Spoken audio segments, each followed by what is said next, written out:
Hello, Jeeves. Anong nangyari sa akin? Hello, sir. Nahimatay po kayo sa Christmas party nyo.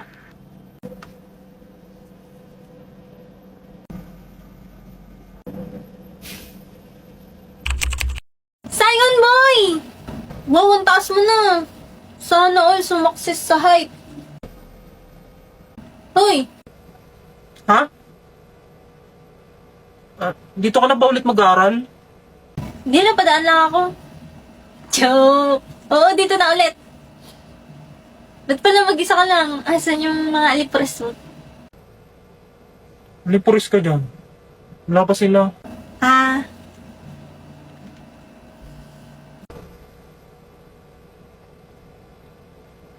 Mag-enroll ka pa lang. Sumana kita. Anya ka! Becky! Well. Nagkita na pala kayo ni Damian Desmond. Sorry boss, natagalan. Kasi kung saan nilalagay pa playlist niya eh. Anya? Ako nga. What the? Ba't nandito ka? Bakit? Sino ka ba? Ako to, si Emil. Asan ngipin mo? Wow ha, 3 years tayong hindi nagkita. Ngipin ko kagad napansin mo. Ay naku, huwag mo nang pansinin yan, Anya. Tara na, mag-enroll. Sabay na kayo sa amin, Beke. Luwag na yun. Sabi ko nga, tara na.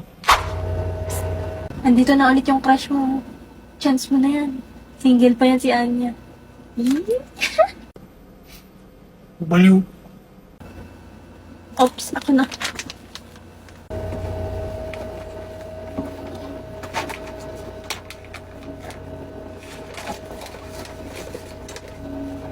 Kamusta? Okay lang. Uwi ka na ba kagad mamaya? Bakit? Wala. Gusto mo lumabas? Tsaka pa naman gumanto-ganto tong taong to. Ngayon wala na akong mission. Tayong 5? Oo. Okay. Becky, ang mahal naman dito. Wala naman akong pambayad. Tignan mo, isang ulam, 2K. Okay lang yan, be. Ililibre ka naman ni Damian, eh. Di ba? Ha? Oo. What? Kasi ako yung nagyaya, kaya ako yung magbabayad. Something's weird. Something's fishy. Bakit ganito kumilos ang Saigon boy na to? Namiss kita. Ano yun? Namali yata ang nabasahan ng isip. Isa pa nga. Ang ganda mo talaga, Anya ko. Itang ina. Anyari sa'yo, be? Skandalosa. Yung bibig mo nga. Kita mo tayo nasa fine dining restaurant. Hindi, nakalimutan ko kasi inuutosan pala akong magsaing. Oo. Pasensya na. Next time na lang ako sasali kumain. Baka kasi pagalitan ako eh. Anong ginawa mo? Wala ah. Pabayaan na yan, boss. Ayaw na lang kumain. Oh, don't you dare look back. Just keep your eyes on me. I said you're holding back. She said, shut up and dance with me. This woman is my destiny. She said, ooh, shut up and dance with me. Oh, don't you dare look back. Just keep your eyes on me. I said you're holding back. She said, shut up and dance with me. This woman is my destiny. She said, ooh, shut up and dance with me. Pa, Happy Easter. Wala ang maasan yung itlog. Itlog. Ito oh. Ay, lintik. Hi Yuri, kamusta? Wow, ate, may internet na kayo? Oo, makakatawag na ako sa'yo kahit nandito sa loob ng bahay. Kamusta ka pala? Eto, kakauwi lang, galing trabaho. Buti na patawag ka. Oo, sabi kasi ni Lloyd, pwede na kami mag-internet dito sa bahay dahil sa Vida Fiber na pinakabit niya. Hindi ba mahal yan, ate? Baka naman ikaw pinagbabayad dyan ni Loti. Ano ka ba, Yuri? Mura lang daw pakabit dito ni Lloyd. 888 lang daw yung babayaran monthly. At saka siya yung magbabayad. Ako, binabarat ka ng asawa mo, ate. Ba't naman yung mumurahin ng pinakabit niyan? Alam mo, mabagal yan. Hindi nga eh, ang bilis nga eh. Lloyd, gano'n nga ulit kabilis yung internet natin? 75 Mbps yung internet natin. Baka pagod ka na dyan. Gusto mo ako na magluto? O, narinig mo yon? 75 Mbps daw. At saka ang alam ko, pwede pa daw kumonek ng 8 gadgets sa wifi. Ang galing, di ba? Di pa rin ako naniniwalang 888 lang yung internet nyo, ate. Sige nga, papakabit din ako niyan. Ano palang ginagawa mo, ate? Eto, nagluluto ako ng hapunan namin. Napakaswerte talaga ng asawa mo sa'yo, ate. Andiyan ba sila? Oo, wait. Okay lang ba sila? Oo, baka gutom na sila, inaantay yung luto ko. Ah, ganun ba? Masarap pa naman luto mo. O sige na, Yuri, para mabilis na ako matapos dito. Sige, ate, tawag ka ulit, ha? Bye-bye! Guys, sorry. Hindi na yata ako makakasali sa laro mamaya. Bakit anong nangyari, be? Hahatulan na kami. Okay na to. Ready na ang pagkain. Ayan na yung executioner. Paalam sa inyong lahat. Huwag niyo akong kakalimutan. OA mo! Eat well! Kainin mo na yung luto ng asawa mo. Respetuhin mo ang mama mo. Sige na, mauna ka na niya.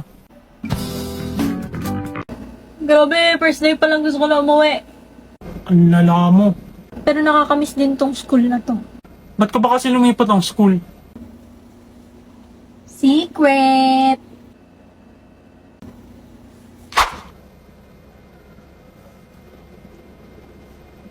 Forger. Ang cute mo talaga. Disgusting shit. Ba't ganyan mukha mo? Galit ka ba? Ha? Hindi. Bakit? Ano ba yung tsura ko? Nakabusangot ka kasi. Hindi. Ganito lang talaga mukha ko. Wala na magagawa dyan. Oo. Since birth na yan, ganyan. Ano ba kasi sasabihin mo? Pwede ka ba mamayang uwi yan? Aamin na ulit ako may gusto ako sa'yo. Ayusin ko naman. Hindi ako pwede mamaya. May gagawin ako. Marami akong gagawin. Oh. Maglalaba ako, maghugas ng pinggan, papatayin ng aso. Marami. Basta marami akong gagawin. Bukas. Di ko pa alam eh. Titignan ko pa. Sige. Sige. Diyos ko po. Ano yan? May gusto ba sa akin si Sion? Paano nangyari yun? Grade 1. Sorry, Sion. Sinutok kita. Gusto ko lang naman makipag-friends. Ano tong nararamdaman ko? Hindi ako magkakagusto sa ampas lupang kagaya niya, no? Grade 3. Yes, kaklase ko ulit si Forger. Sion, yes! Magkaklase ulit tayo. Malas naman, ba't kaklase na naman kita?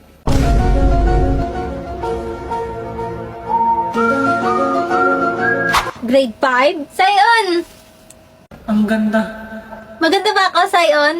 Sobrang pangit mo. Saan ka ba nagkaroon ng confidence sabihin yan?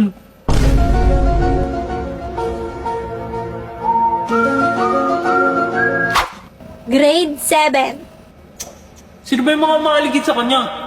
Sinabi nang huwag niyo siyang lalapitan dahil nagja-jealousy ako. Sion boy, nagsiselos ka ba? Papuntahin mo na kasi ako sa bahay niyo.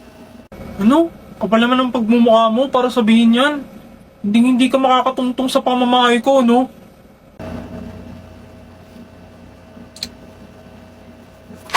Grade 8. 8 years na, pero di pa rin ako makapunta sa bahay ni Sion. Baka palayasin na ako ni Papa kasi wala akong silbing spy. Forger, Sion! may sasabihin ako sa'yo. Huwag mo sasabihin sa iba, ha? Sige. Gusto kita. Gusto. Gustong maging kaibigan. Gusto rin kita, Sion! Maging friend, of course. Talaga? Oo, kailan mo ako papapuntahin sa bahay niyo? Masyado pa maaga para dun. Sasabihin ko muna sa parents ko. Sige, sabi mo yan ha. Sasabihin ko to kay Papa. Matutuwa yan na best friends na tayo. Ha? Hindi naman yun yung... Ay, Sion, nandiyan na yung bus ko. Yung sinabi mo ha, huwag mo babawiin. Ang ibig sabihin niya ba nun? May gusto siya sa akin. Romantically? Ano pala yun? Boom, bading deserve. Uy, utang ina mo, marinig ka ng nanay. Be, sabi ng mama mo, pupunta ka daw sa langit. Be, hindi kita pa plastikin. Alam kong hindi ka sa langit pumunta. Pero, rest in peace, be. Grabe, be, no? Sa sobrang buraot mo, salamay mo lang ako nakatikim ng libre mo. Ang ina mo talaga. Pero rest in peace dyan, be. Ay, dito pala, be. Be, alam kong mapanglait ka, mapanghusga ka, tsaka minsan nakakairita ka. Kaya medyo deserve mo din to kahit papano. Pero naging mabuti kang kaibigan sa akin, be. Kaya, ang daya-daya mo naman, bakit ka umalis? Yung utang mo sa akin kukunin ko na lang sa abuloy. Ina mo, sa paluwagan natin yan. Hello po, nakikiramay po ako. Pero hindi ko po kilala yung namatay. Dinala lang po ako ni Princess dito. Sabi niya po kasi may libreng pagkain. Tsaka nag-attendance po kami dun sa labas. Akala ko po may raffle. Sige, balik na po ako. Nagtotoong